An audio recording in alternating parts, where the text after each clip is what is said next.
कक्षा 12 राजनीति विज्ञान भाग 2 में पिछले वीडियो में हमने राष्ट्र निर्माण की चुनौतियों के अंतर्गत विभाजन के कारणों के बारे में पढ़ा था। विभाजन का मुख्य कारण माउंटबेटन योजना थी। तो वह माउंटबेटन योजना क्या थी, उस पर आज हम चर्चा करेंगे। लॉर्ड माउंटबेटन भारत के विभाजन और सत्ता के त्वरित हस्तांतरण के लिए भारत आए थे। 3 जून 1947 को लॉर्ड माउंटबेटन ने अपनी योजना प्रस्तुत की कि किस तरह से भारत का विभाजन होगा। इस योजना में भारत की राजनीतिक समस्या का हल करने के विभिन्न चरणों की रूपरेखा प्रस्तुत की गई। तो यह योजना में मुख्य बिंदु क्या क्या थे, इस योजना के अंतर्गत उन पर हम चर्चा करेंगे। इस योजना की रूपरेखा में मुख्य बिंदु थे, भारत और पाकिस्तान 2 भागों में विभाजित किया जाएगा और बंगाल और पंजाब का विभाजन किया जाएगा और उत्तर पूर्वी सीमा प्रांत और असम के सिलहट जिले में जनमत संग्रह कराया जाएगा और पाकिस्तान के संविधान निर्माण हेतु अलग संविधान सभा का निर्माण किया जाएगा। देशी रियासतों के पास भारत या पाकिस्तान किसी एक देश में किसी एक देश में शामिल होने अथवा स्वतंत्र रहने के लिए विकल्प रहेंगे। वो चाहें तो भारत में शामिल हो सकते हैं या चाहे पाकिस्तान में शामिल हो सकते हैं या स्वतंत्र राज्य के रूप में भी अपने को रख सकते हैं। और भारत और पाकिस्तान को सत्ता हस्तांतरण के लिए 15 अगस्त 1947 की तिथि नियत की जाएगी। यह थी माउंटबेटन योजना। अब हम चर्चा करते हैं भारत के विभाजन के प्रभाव क्या रहे, परिणाम क्या रहे। भारत के विभाजन से विशाल जनसमुदाय प्रभावित हुआ। विभाजन के दौरान हिंसा में लगभग 10 लाख से अधिक लोग मारे गए और लगभग 1.45 करोड़ शरणार्थियों ने अपना घर बार छोड़कर बहुमत संप्रदाय वाले देश में शरण ली। हिंदुओं ने भारत में शरण लेने की कोशिश की और मुस्लिमों ने पाकिस्तान में शरण लेने की कोशिश की। विभाजन के प्रभावों को हम संक्षिप्त रूप में इस प्रकार समझ सकते हैं।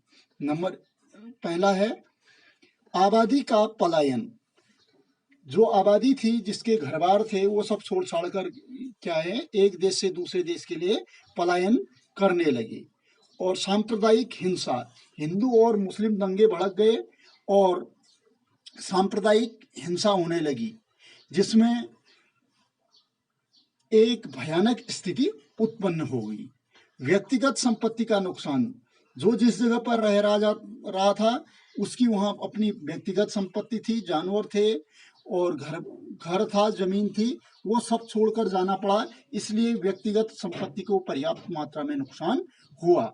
और अगला परिणाम है सार्वजनिक संपत्ति का नुकसान। सार्वजनिक संपत्ति भी दंगे में कहीं जला दी गई, कहीं तोड़फोड़ कर दी गई और इस तरह से सार्वजनिक संपत्ति का भी पर्याप्त मात्रा में नुकसान हुआ।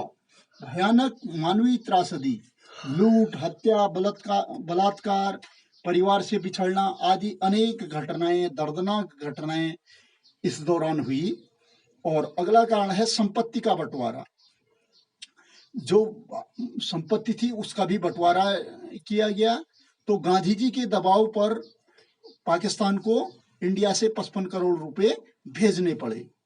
और साहित्य और सिनेमा का भी बंटवारा, जो साहित्य था या सिनेमा इत्यादि का जो व्यवस्था थी उसका भी बंटवारा हुआ और वो भी 2 भागों में विभाजित हो गया।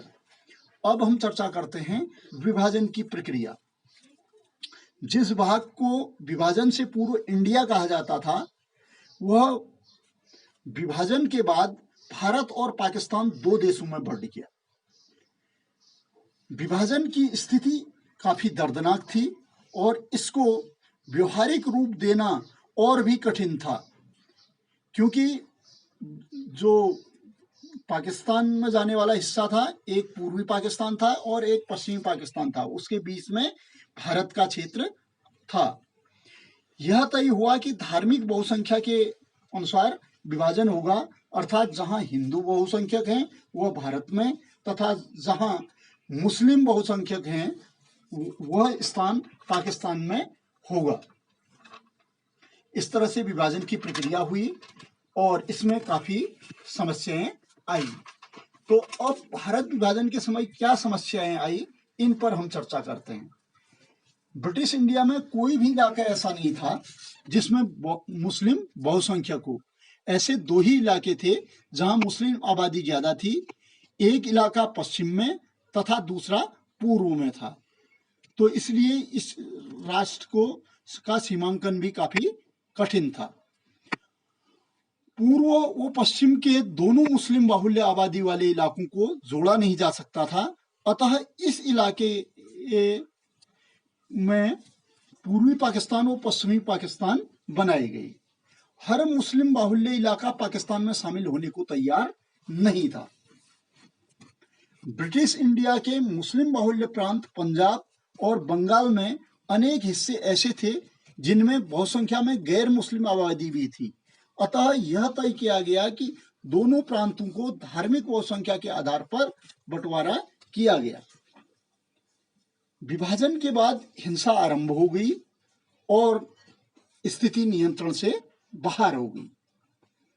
अब अगला वो जो रहता है कि उस समय स्वतंत्रता के समय इंडिया की स्थिति कैसी थी, देसी रियासतों की क्या स्थिति थी उसमें, और ब्रिटिश क्षेत्रों की क्या स्थिति थी, और जो फ्रांस और पुर्तगाल के उपनिवेश थे उनकी क्या स्थिति थी, इस पर हम चर्चा करते हैं। देसी रियासत अथवा रजवाड़े क्या होते हैं? स्वतंत्रता के समय भारत के अंतर्गत 3 तरह के क्षेत्र थे। एक ब्रिटिश भारत के क्षेत्र, ये लंदन के इंडिया ऑफिस तथा भारत के गवर्नर जनरल से सीधे नियंत्रण में थे। और दूसरे थे देसी रजवाड़े या देसी रियासतें।